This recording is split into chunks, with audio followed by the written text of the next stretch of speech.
Hi guys, E-Boy here. It's time!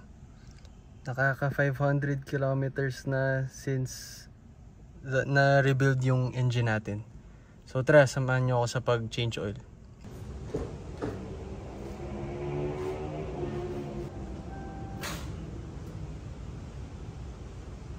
Oh! Yo! Nawalan ako ng baterya. No way! Ayun, nawalan na ako ng baterya. So, sige.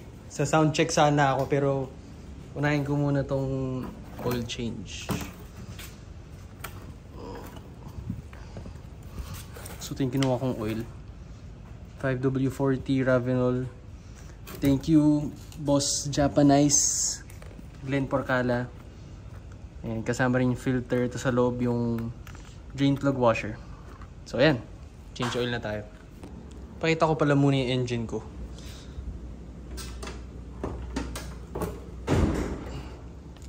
So yun, naka 4AFE 3rd gen ako. Actually, before nito, naka silver top ako na 4AGE pero medyo nagka-problema kaya binili ko na lang sa 4AFE.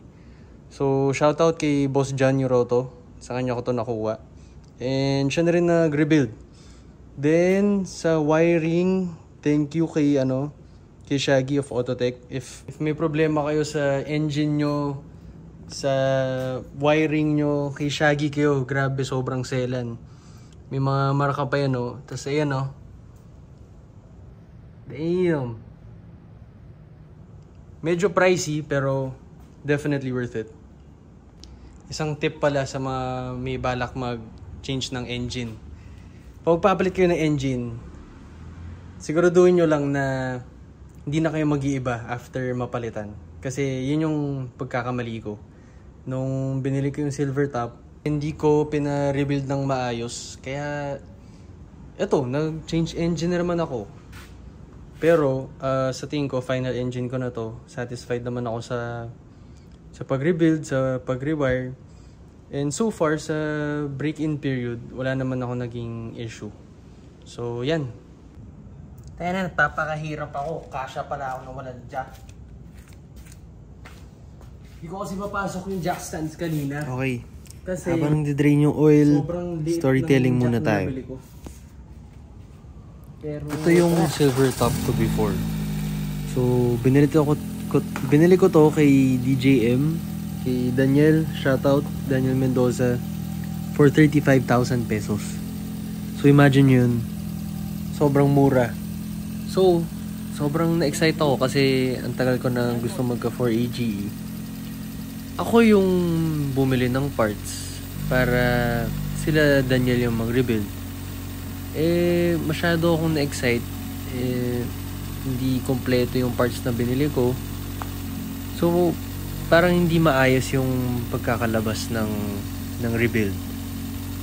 Hindi ko biniblame sila Daniel actually kasalanan ko yun. Masyado akong nasabik. Kaya dapat hinayaan ko na lang sila pagdating sa rebuild. Then, hindi ako na-satisfy. Ito, dinala ko kay RC Danan of Top End Garage. And marami akong pinaayos sa kanya. Then, marami rin akong pinagawang upgrades. So, yun. For a short while, na-enjoy ko yung 4AGE. And ito nga, pinaabot ko ng 8,000 RPMs. Pero, after a while, lumas na naman yung mga sira. So, napagod ako. Bumili na ako ng 4AFE. Then, pinarebuild ko ng maayos doon kila Boss John Yuroto sa kay Shaggy. Again, I am not blaming RC. Honestly, si RC napakagaling din. So yun, balik tayo sa oil change. Yan, so habang nagde-drain yung oil, palitan muna natin yung... Okay, so habang nagde-drain yung oil...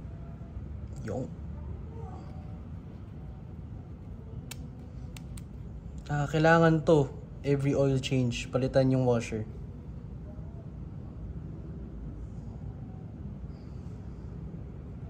tapos ng drain. Balik na natin yung drain plug.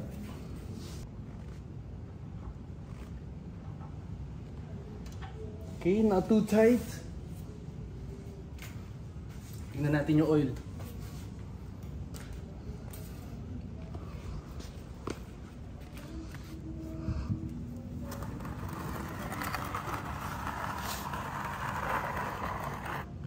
Okay.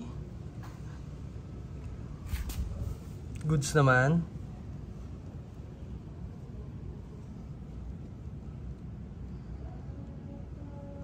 Okay, now tanggalin naman natin yung oil filter.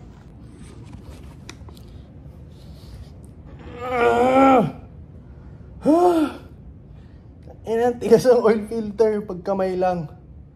Pero kinaya naman. This is our old filter. Toyota rin pala. And of course, Toyota pa rin papalit natin. Ito yung bago. Iba pala yung filter, pero it says kasya pa rin naman sa 4A engines. Okay, anyway, sabi, pag nag-oil change, lagyan daw ng oil tong bago.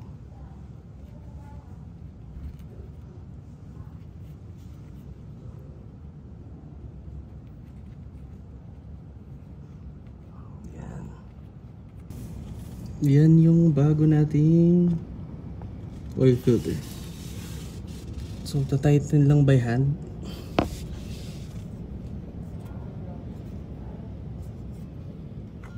Oh, what the fuck? Akala ko mali yung filter. Bobo lang ako sa paghigpit. Yan. Okay. Kailangan natin pala i-dispose ng maayos yung used oil. So, lalagay ko siya dito sa container. Then, bibigay ko siya sa Petron kasi tumatanggap sila ng used oil. Okay, wala kaming funnel. So, nag-improvise na lang ako. Yung bote.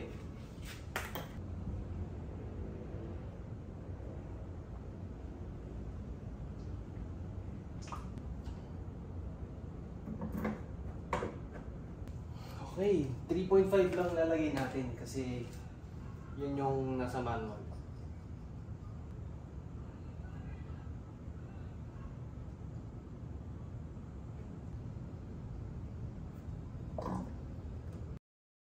Okay, install ko muna yung battery. Ito, nag-order ako. Motolite, Yokohama Premium. So, 2SM din siya. Ayan, install natin.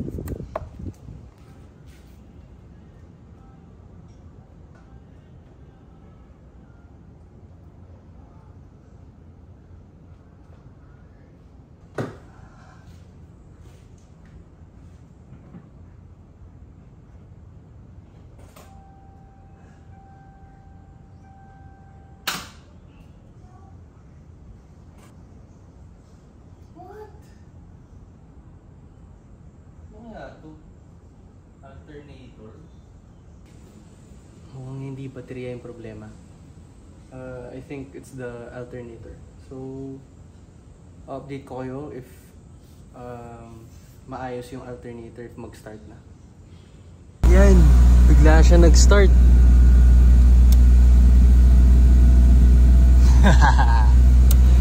Hey!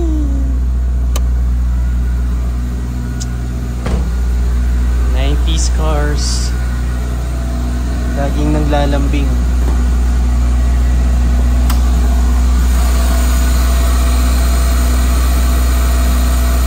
And so we'll let it run for a few minutes para dumalo yung langis. But that's pretty much it. It's a short vlog of my USDM Corolla. Soon makikita nyo siya ng iba na yung mags saka gulong. Ngayon kasi naka MS SW eh. Medyo sawa na ako. Ito pala, sound check. Naka-chambered muffler kasi ako.